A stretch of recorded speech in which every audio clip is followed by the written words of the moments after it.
Good morning. What a warning Joe Biden provided to us, the American people, yesterday in what he announced was his farewell address that he gave from the Oval Office. And I am still, I have to be honest, shaken by it. Encouraged, but shaken. Joe Biden warned us of what we actually see in front of our eyes. And yet, isn't it hard to take? So we are going to talk each other off the ledge this morning, and we are going to listen to what Joe Biden shared with us on today's show. We're also going to take a peek at one of the hearings we didn't stream together, which was of Russ Vought, who was of the architect of Project 2025, who had his nomination hearing yesterday. And not surprisingly, this is the man who would be heading up the Office of Management and Budget. That's the money. And not surprisingly, he is all about cutting costs for the most deserving Americans, including veterans. So let's go. Let us go. And please tell me if my sound is balanced okay, because I'm using a different mic this morning. Now, first, let us start with how Joe Biden evokes for us. Some of us, I was not alive during the Eisenhower administration, but we know this phrase. He evokes Eisenhower's farewell address and gives a speech to America that will be for the history books. And I don't know how we get out of this situation. Joe Biden warns us that oligarchy is taking shape in America, and the only way is through taxation of the billionaires, 100 millionaires, and the corporations at a fair rate. There is a legally recognizable way to manage this. That's not for today's show. Will they resist? Maybe. But it's all about carrots and sticks. And will Donald Trump put this into place? No. He is going to have to, along with his oligarchs' friends, drive America into the ground. And he is going to do terrible things. And we will do what we can to help each other. But that will be the only way we can get a new Congress in 2 years and a new president in. And as for people who say there won't be more elections, there will be. There will be. We, the people together, will win. People will wake up. People who have not voted will vote, because we need to start organizing now, not just a resistance or rejecting what he is doing, but more importantly, all of us need to now be on the ground, making connections in communities that have been forgotten, developing that, and lifting each other up, because our federal government isn't going to help. And because when we network with people who have not cared to vote before, because they don't think it makes another difference, and we do it day one on January 20th, January 21st, January 20th, MLK Day is a day to get involved and understand that if injustice anywhere is injustice everywhere, it is now the time to begin building a fabric of connection. But let us get to Joe Biden, because he is warning us of the danger. And I think some people in the chat say it's too late. It's better now than never. Let us play Joe Biden right now. In his farewell address, President Eisenhower spoke of the dangers of the military-industrial complex. He warned us then about, and I quote, the potential for the disastrous rise of misplaced power, end of quote. 6 decades later, I'm equally concerned about the potential rise of a tech-industrial complex that could pose real dangers for our country as well. Americans are being buried under an avalanche of misinformation and disinformation, enabling the abuse of power. The free press is crumbling. Editors are disappearing. Social media is giving up on fact-checking. Not us. The truth is smothered by lies, Right. told for power and for profit. We must hold the social platforms accountable to protect our children, our families, and our very democracy. Okay, that's how he begins. Okay, so Eisenhower spoke of the military-industrial complex, this kind of quasi-conspiratorial connection, mutually beneficial society that would keep us, military-industrial, that would keep us at war, right? Biden is talking about something different, right? This is more of sort of this government tech connection this time and control of the media. And he didn't point to Jeff Bezos, but he could have. Now there is more, because this is the moment. This is what we need to hear about oligarchy. Here we go. My farewell address tonight, I want to warn the country of some things that give me great concern. And this is a dangerous and that's a dangerous concentration of power in the hands of a very few ultra-wealthy people. And the dangerous consequences if their abuse of power is left unchecked. Today, an oligarchy is taking shape in America of extreme wealth, power, and influence that literally threatens our entire democracy, our basic rights and freedoms, and a fair shot for everyone to get ahead. We see the consequences all across America, and we've seen it before, more than a century ago. But the American people stood up to the robber barons back then and busted the trusts. They didn't punish the wealthy, just made the wealthy play by the rules everybody else had to. That's it. I'm disappointed to say that this is the stuff I have been writing about. When I wrote that book, Big Dirty Money, that was published by Viking in 2020 and the paperback in 2021 by their Penguin division, I sort of am legally obligated to mention this, but Big Dirty Money was all about the interconnection between money and power, but more explicitly, not just oligarchy, not just rule by the few. I went a step further than Biden because we have more than oligarchy, right? We have kakistocracy, which is rule by the criminals. We have a situation here where, and I didn't know it would happen initially, but when I was writing the book, I was writing this book while Donald Trump was serving his first term in office instead of his first sentence.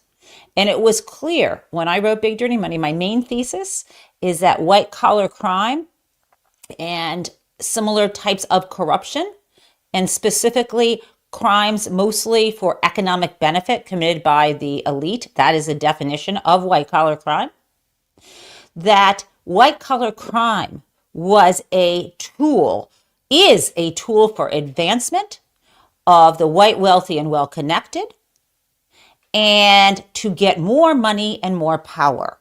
That was the thesis of my book, and I had no idea that Donald Trump would serve a second term.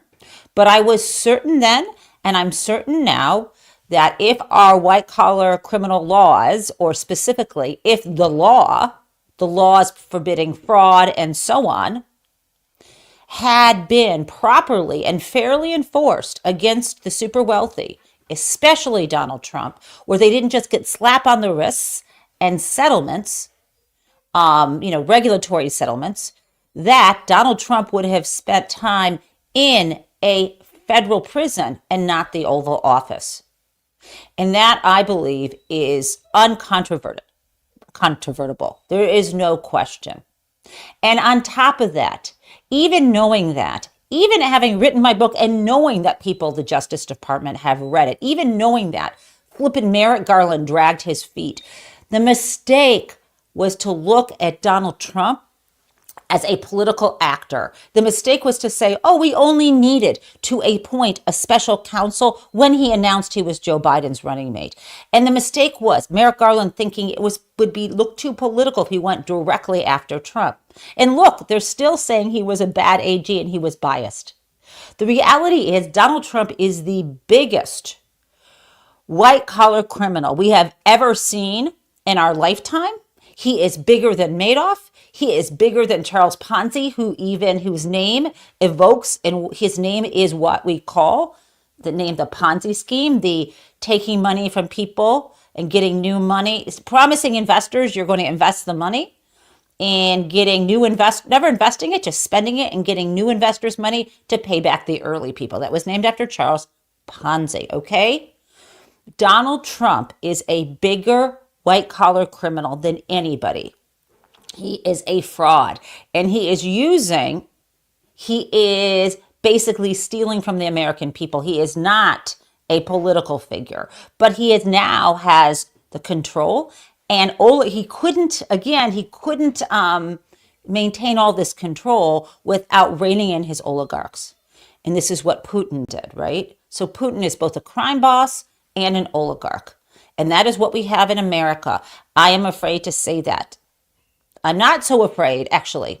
Not afraid. I'm saying it to you right now. And so, let me add what Joe Biden said in this part. And I love that Joe is saying this now. But we should have fought for this at the beginning. He's talking about dark money. And now he's suddenly saying there should be limits at the U.S. Supreme Court, which is, of course, kosher under the Constitution.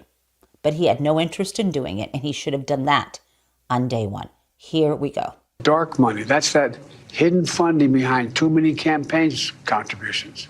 We need to get it out of our politics. We need to enact an 18-year term limit, time and term, for the strongest ethics reforms for our Supreme Court. We need to ban members of Congress from trading stock while they're in the Congress. We need to amend the Constitution to make clear that no president is immune from crimes that he or she commits while in office. The president's power is not limited. Okay, I agree with you, Joe. I do agree with you, but I want to add, we're beyond that at this moment. Donald Trump is a particular phenomenon who in his life doesn't like the word no. And whoever says no to him, he railroads them. He does what he wants. He rapes, he pillages, he steals. And when he was in the Oval Office last time, and there were some adults around him who said no, and the way they would say no is ignore him and stall and so on. He has learned, because this is so obvious, he has learned if he wants to do something, who is the person who could tell him no? And he said, okay, if that office or that lever is held by a person, he knows where all the levers are, and he's putting his loyalists in charge. That is why Pete, not Pig. Don't call him Pig Hegseth. I'm sorry, guys. Yesterday I was calling him Pig Hegseth, and that is disrespectful to all pigs and porcine animals. But at any rate, Pete Hegseth. Everyone Donald Trump is holding a lever of power is someone who owes him, who can be manipulated. He knows who said no before. He will not put anyone in charge of anything. He will control all the levers. That is a fact. Okay, now, not trying to depress you. Biden ends up his speech on a positive note, saying that he still believes in America, or he still loves America, and we do too. I do. And I am now at the point, I got to say this, the only thing that I am, that keeps me hopeful, that keeps me feeling a sense of great relief, is that even though Donald Trump wants to be Hitler, wants to be Putin, wants to be feared, wants to kill, wants to take land, doesn't care about the law, wants to amass power, that Mango Mussolini, I'm not saying people will stop him right away, but I am saying that even Nazi Germany finally ended, and there were countries who rebuilt Germany. That's all I can say to you. I am hoping that something happens in this country to stop him before he steamrolls across all of us. But then I am hoping that we figure out how to throw him out and how to rebuild. But that is the sad story of where we are. But again, we can get beyond this piece of our history and we can get beyond it together. Now, I will now pivot to one of the hearings we did not hear yesterday, which was Russ Vought. Right, this is the architect, as I mentioned, behind Project 2025. I got some clips from this, and in case you missed it, it's kind of a doozy. So first we have Richard Blumenthal, senator from Connecticut, asking Vought, who had OMB, how about veterans? What you going to do about veterans benefits? And let me be clear. If you are a veteran of a foreign war, you're entitled to benefits. There's nothing called means testing. Have you heard of this expression, means testing? Means testing is a method for looking at how much money someone has to decide whether they're entitled to benefits. And you might say to yourself, well, that sounds good. People who are wealthy, maybe they shouldn't get the benefits. No, my friends, that's wrong. There's no means testing for Social Security. And it's good because we pay into it. Plus, there has been no means testing for veterans benefits. And that is good because anyone who serves their country should have that waiting for them, regardless of whatever wealth they may amass. And the reason why I say this, and it's extremely important, and this is a philosophy that I guess I call myself a progressive, or I call myself a humanist, that if you start to say only certain people can get access to this benefit, what that means is it starts to, oh, I'm sorry, Michael's corrected me. It's porcine, not porcine or porcine. Okay, sorry, porcine. About the pig headset thing. Okay, so the means testing divides us. It divides us between rich and poor, between middle class and poor, and it isolates people getting this benefit, and it squeezes it. And whenever you have means testing, you spend more money or a lot of flipping money seeing who is, you have a whole bureaucracy to pay to see if X person is eligible. It's very simple to say this person served, here's their benefits, right? What happens? You've seen this happen in our families. A friend, a family member has an issue, they lose their job, there's a period of time. Now they need their veterans benefits. Now they'll have to apply. What if the reason why they lost their job is because of PTSD or some other reason? They're down and out. They're not in any position at that point to apply. How long does it take? Also, what happens if you have veterans benefits and suddenly you make $5 more an hour and you forget to tell them that you no longer qualify? What are they going to do? They're going to fucking put you in jail. This is a trap. Never, never fall for means testing. So let me give you that background before you listen to this. Here we go. There should be a means test for disability benefits going to veterans. Again, I'm not going to speak to the. So you're not going to answer that question, but you have in the past taken the position there should be a means test. Okay, he won't answer that question. Let's now have Alyssa Slotkin ask him questions here. Here we go. Disagree on policy. There's no question about that, and that's not my issue with you. My issue is the constitutional side, because you are going to swear an oath to the Constitution, not to Donald Trump, just like any other confirmed official.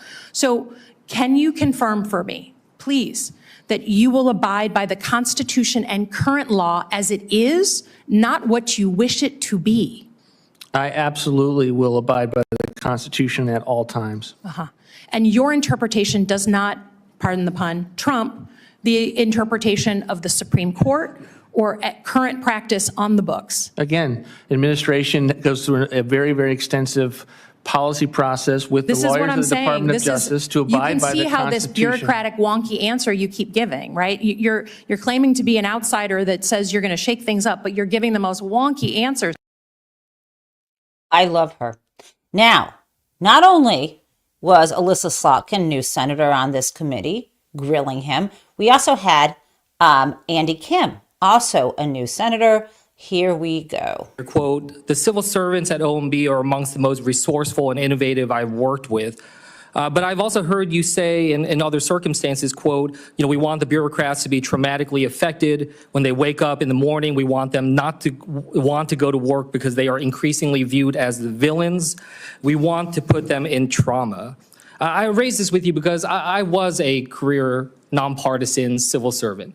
I worked in multiple departments and agencies. And I guess I just wanted to ask you why you would use a language like villains in talking about people serving our nation. In those comments, I was referring to the bureaucracies that I believe have been weaponized, and there are portions of weaponized bureaucracies across the federal government. Okay, that is really bad. The language he used is terrible, and his response about weaponized bureaucracies. By the way, this is the Senate Homeland Security Committee. I'm really glad Slotkin has a seat on that, Andy Kim too. Now, I've got one more excerpt from this particular hearing, and this is Maggie Hassan, senator from New Hampshire. She is tough on Vought as well. Confirmed, will you commit to distributing funds appropriated by Congress for Support Act programs? Senator, thanks for the question. As you know, the president, the opioids epidemic is a huge priority for the president. We'll be taking a look at all of the funds that are necessary to combat that epidemic. I can't speak to it beyond that because we haven't begun that process.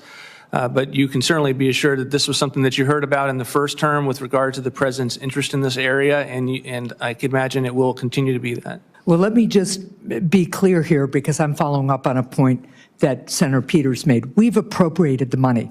We had a bipartisan agreement to reauthorize the program. So I am disappointed that you won't make a clear commitment here today to ensure that the life-saving program signed into law by President Trump will continue to receive funds that have been provided by Congress. Okay. This is also disturbing, right? Because, between Russ Vought and this fake Department of Government Efficiency headed up by oligarch Elon Musk and his sidekick, Vivek Ramaswamy, that they're going to cut. And so he's going to make no commitments as to whether he decides to cut money that's already been appropriated or not. And money to help people with opioid addiction should be at the top of the list, especially because the federal government sat on its hands while companies led by billionaires like the Sacklers got people addicted through their criminal behavior and criminal marketing schemes with two criminal convictions of the corporation. I mean, one ended up in a kind of settlement as part of a bankruptcy over decades. So it is the least we can do. And I believe, as the preamble of the Constitution says, that providing for the general welfare is at the heart of our democracy. And addiction is one of those things we should fund, and we have funded. And the idea that he would take it away is insane. Now, before I move on and give you one clip from the Bondi hearing, which I think is very helpful, I want to remind us about what Vought is about Project 2025. And I think that the best way to talk about this is to kind of bring back to us when Kenan Thompson presented at the DNC. And you might remember that he was really kind of amazing and went through and made us kind of laugh about what that was going to be about. And he was holding, if you remember, an absolutely giant book. And he did this skit. And I'm trying to actually find it in such a way that we can watch it together. I think I got it right here. So let me see if I can hold on, if I can pull this up. You guys, I know you would love to remember this. And I've got the screen share ready here. Here we go. And let's see if I can get this. Okay, let's play it. Are you ready, guys? I think you are.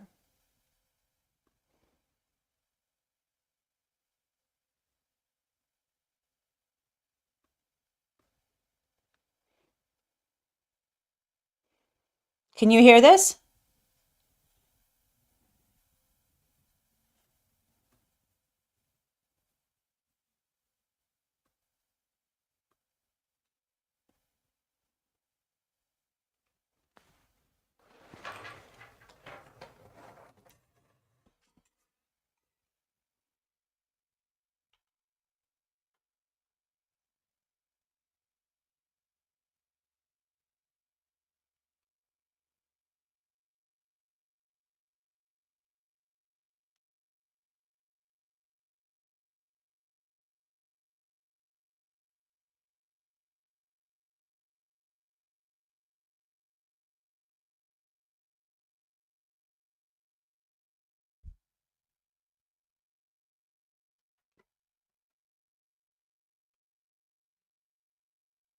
Oh, shoot. Guys, I guess it's not playing. I'm so sorry. Okay, I tried and I couldn't share it. The bottom line, and I'll cut that out on the replay. The bottom line is this Project 2025 that Donald Trump disowned is going to happen. He's going to cut the Department of Education. They are going to cut Social Security. They're going to cut Medicare and Medicaid, if they can. If they can. And they'll boil us like frogs. They'll turn up the heat for the people who will object the least. And unfortunately, I think they will take it too far. I've said that before. Again, no Pollyanna here. But even Adolf Hitler found his end. Even Benito Mussolini found his end. You can look those guys up. It didn't end well for either of them. And at the end of the day, no one is ultimately mortal. I know that if all goes well, in that I'm more than, what am I? More than 20 years. I'm 20 plus years younger than Donald Trump. If all goes well, and I look both ways when I cross the street and so on, and I eat my vegetables and take my vitamins, I know I will outlive him. And the one thing that gives me hope is that the moment that I hear he is off of this planet, and I never would pray for someone's demise, but I know it will come, and I live for the day. And I want this to be that I will play Elvis Costello's song, Tamp the Dirt Down, or is it Tramp the Dirt Down, that he wrote about Maggie Thatcher. And if anyone knows Declan McManus, who goes by the show name Elvis Costello, it would be my dream if he rewrote that song now to be about Donald Trump. So I'm going to work on finding any connection I can, and I would love for that, so I can play it in advance. And again, I am not praying for this man's demise. I'm praying for the end of his administration and his cruel regime that he's about to relaunch. And I am praying that I outlive this monstrosity, this oligarchy, and this distortion of the American dream. Now, let me tell you about Pam Bondi. Oh my goodness. Oh, I'm sorry. Here we go. Before I get to Pam Bondi, I'm sorry. I have one bit of excellent news, and I'm hoping it doesn't fall apart. And that is yesterday, a ceasefire agreement was struck between the Israeli government and Hamas that involves, it's sort of the same three-stage process that Joe Biden has spoken about. The idea is step one, ceasefire. And as part of step one, ceasefire is release in the first phase of all the remaining hostages, the living hostages, or at least most of them. I think it's like 33 in this first phase. Second phase, I think, is starting to withdraw from the area in Gaza. There still will be some troops, and as well as my understanding is additional living hostages released. And eventually this idea is to rebuild Gaza, allow for a Palestinian state, etc. There's supposed to be many phases. And the good news, though, is that we are starting phase one now. So I would like you to hear Joe Biden announcing that right here. Secretary of State. Let's listen. Good afternoon. It's a very good afternoon because at long last, I can announce a ceasefire and a hostage deal has been reached between Israel and Hamas. Okay, that was great. And then someone in the press, when he was done giving the details of the ceasefire, someone in the press shouted out to Joe Biden, don't you think, or Donald Trump is trying to take credit for this? And he said, what a joke. Now, I need to bring you the honest truth here. There were people from Donald Trump's team participating in these negotiations. Someone named Wickoff, I believe is his name. So there was a group. Yes, this was Joe Biden's plan. Yes, this is happening on Joe Biden's watch, but there was someone helping to negotiate from the Trump administration. My only concern is I'm hearing from a friend who is actually in Israel right now that the radical religious right in Israel and Ben Gvir, who is a war criminal but still has a lot of power, I believe, in the government. I think he might be part of the Knesset. I'm not sure exactly what his role is now, or he's an advisor, to Netanyahu. He is trying to, and I'm going to read this to you, he is threatening. I'm going to pull this up. This, I can show you. I can share this because there is no sound that I'm going to mess up. Okay, here is Ben Gvir. He is a minister and he in the cabinet, and he's threatening to quit Netanyahu's cabinet over the Gaza deal. And you might say, good riddance, but will this blow up the ceasefire? So let me read this to you. Israel far-right police minister Itamar Ben-Gvir threatened on Tuesday to quit Prime Minister Benjamin Netanyahu's government if he agrees to the deal. So his departure would not bring down Netanyahu's government. And Smotrich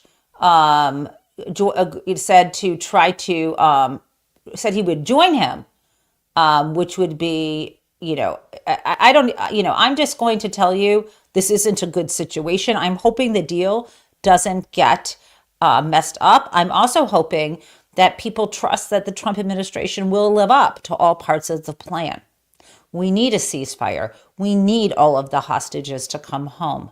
And I'm quite worried about this situation. But it is now time for Pam Bondi, who, my friends, is going to be part of Crazy Town.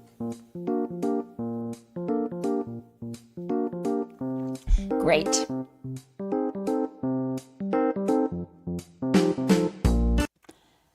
Okay, let's play it.